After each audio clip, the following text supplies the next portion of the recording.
Dans cette vidéo, je t'explique les différentes techniques d'intervention en situation de crise.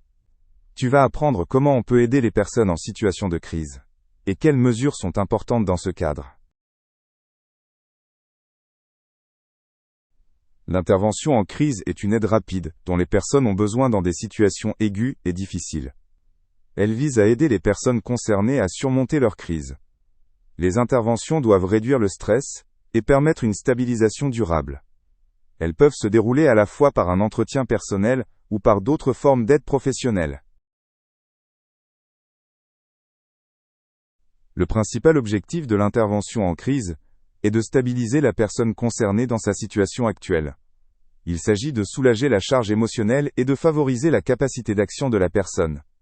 Un soutien rapide et approprié doit empêcher que la crise ne s'aggrave. À long terme, la personne doit pouvoir retrouver son quotidien.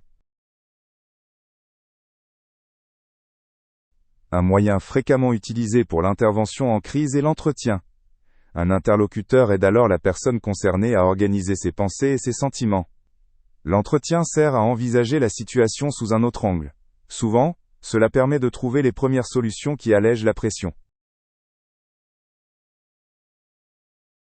Dans les crises particulièrement graves, une aide psychologique d'urgence peut être nécessaire. Des spécialistes spécialement formés travaillent alors avec les personnes concernées.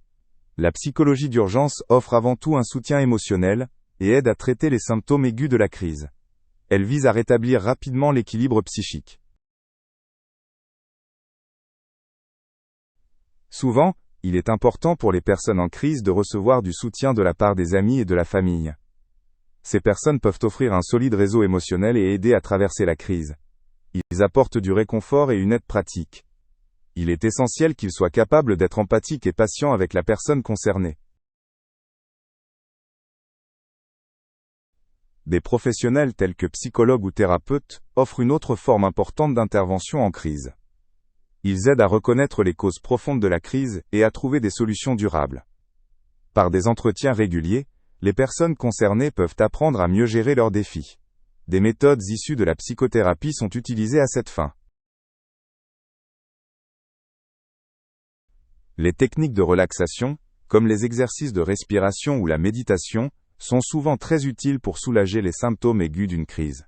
Elles aident à calmer le corps et l'esprit. Ces techniques peuvent réduire la charge émotionnelle. Elles sont faciles à appliquer et peuvent être utilisées rapidement dans de nombreuses situations.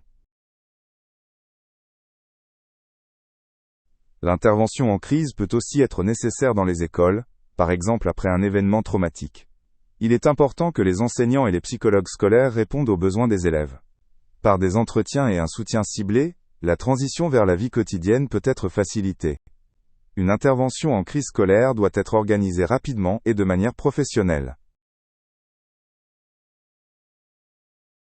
Outre l'intervention directe, il est également important de prendre des mesures de prévention des crises.